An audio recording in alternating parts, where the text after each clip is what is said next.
బాగా బెదిరించిండు. ఒక ఎమ్మెల్యేనే కాదు తమ్మి, ముఖ్యమంత్రి ఏమో తిరుగుతాండు ఈ ప్రచారంలో. మీరు చూసిర్రు, నాకు తెలిసి చరిత్రలో ఏంటంటే జరగలే. పంచాయతీ ఎలక్షన్ల, సర్పంచ్ ఎలక్షన్ల ముఖ్యమంత్రి తిరగంగా నేనైతే ఎప్పుడు చూడలే. విజయోత్సవాల పేరిట ఏది 2 సంవత్సరాలు నిండినాయి, మేమేదో గొప్పగా నడిపినాం అని చెప్పి విజయోత్సవాల పేరు మీద జిల్లా జిల్లా తిరిగి ముఖ్యమంత్రి గారు కూడా పరోక్షంగా సర్పంచ్ ఎన్నికల్లో ప్రచారం చేశారు. ఇక ఎమ్మెల్యేల బెదిరింపులకైతే ఇక అంతులేదు పొంతులేదు.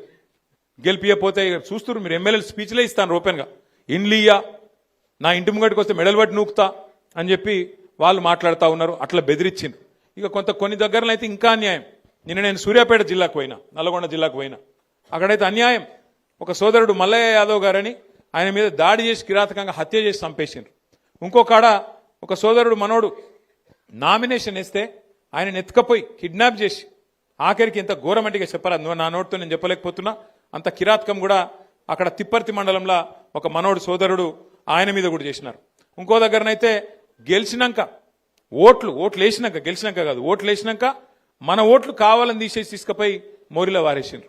ఇట్లా ఎన్నో కిరాతకాలు చేయంగా కూడా, ఎన్నో రకాలుగా మన వాళ్ళ మీద ఒత్తిడి పెట్టంగా, ఇబ్బంది పెట్టంగా కూడా ఇవాళ రాష్ట్ర వ్యాప్తంగా 2 దశల్లో ఎలక్షన్లు జరిగితే ఈ 2 దశల్లో కూడా ఒక్కొక్క దగ్గర ఒక్కొక్క తిరుగు, కానీ కొన్ని దగ్గరలో 40%, కొన్ని దగ్గరలో 30%, కొన్ని దగ్గరలో 50%, కొన్ని దగ్గరలో 60-70% కూడా గెలిచి సత్తా చాటిన గులాబీ దండుకు, గులాబీ సైనికులకు నేను శిరస్సు వంచి మీకు అభినందనలు తెలియజేస్తా ఉన్నా. మామూలు విషయం కాదు ఇది. ఎందుకంటే 2 ఏళ్లలోనే ప్రభుత్వం మీద ఇంత స్థాయిలో వ్యతిరేకత వచ్చుడు, ఇంత స్థాయిలో తిరుగుబాటు జరుగుడు, ఇది మామూలు ముచ్చట కాదు.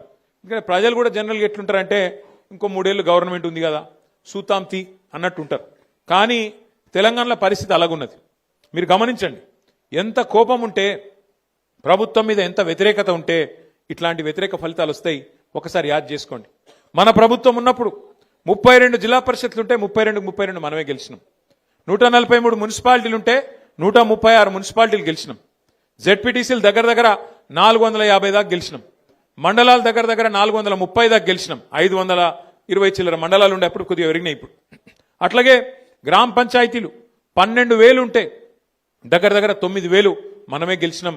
కేవలం అక్కడనో ఇక్కడనో వాళ్ళు ఒక 15-20% గెలిచిరు, కానీ మనం గెలిచినట్టు 30%, 40%, 50-60% వాళ్ళు ఎక్కడ కూడా గెలవలేదు. 2 ఏళ్లు తిరగకుండానే ప్రభుత్వానికి ఈ పరిస్థితి వచ్చింది. మరి పెద్దల ఆత్మవిమర్శ చేసుకోవాలి కాంగ్రెస్ వాళ్ళు. ఎందుకు 2 ఏళ్లు తిరగకుండానే ప్రజలలా ఇంత కోపం వచ్చింది? మనకు కనబడుతూనే ఉన్నది. యూరియా బస్తాల కోసం తనలాడుడే, కరెంటు కోసం ఆగం, ఏ పథకం కూడా చక్కగా అమలు అయితలేదు. రైతు రుణమాఫీ అన్నారు, 2 లక్షలు అన్నారు, ఎక్కడ కూడా చారణకు మించి చక్కగా జరగలే. అట్లాగే రైతు బంధు పెంచుతామన్నారు, 10,000 కేసీఆర్ ఇస్తే మేము 15,000 అన్నారు, ఇలా అది కూడా చక్కగా ఇయ్యలేదు, 2 సార్లు ఎగ్గొట్టిండ్రు. ముసలోళ్ళకు పెన్షన్ పెంచుతామని చెప్పి ఆశ పెట్టి 2,000 4,000 చేస్తామని ఆశ పెట్టి ఆ 2,000 కూడా 2 నెలలు ఎగ్గొట్టింది ఈ ప్రభుత్వం. 2 ఏళ్ళు అయినా కూడా 100 రోజుల్లో చేస్తామని చెప్పి 800 రోజులు అయినా కూడా అవి కూడా చేయలే. మహిళలకు మోసం చేసిండ్రు, నెలకు 2,500 అన్నారు, తులం బంగారం అన్నారు, అవి కూడా ఇయ్యలే.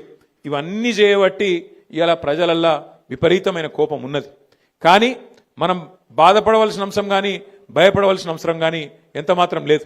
ఇప్పటికే దగ్గర ఆటాన గవర్నమెంట్ అయిపోయింది. ఎందుకంటే ఆఖరి 6 నెలలు 9 నెలలు ఏమి ఉండదు, ఎలక్షనే తప్ప ఏం లేదు. 2 ఏళ్ళు అయిపోయింది, చూస్తుంటేనే 2 ఏళ్ళు ఒడిచిపోయింది. ఇక మిగిలేది ఇంకొక 2 ఏళ్ళే ఉన్నది, ఇంకా తర్వాత ఎలక్షన్ వస్తుంది పక్కా.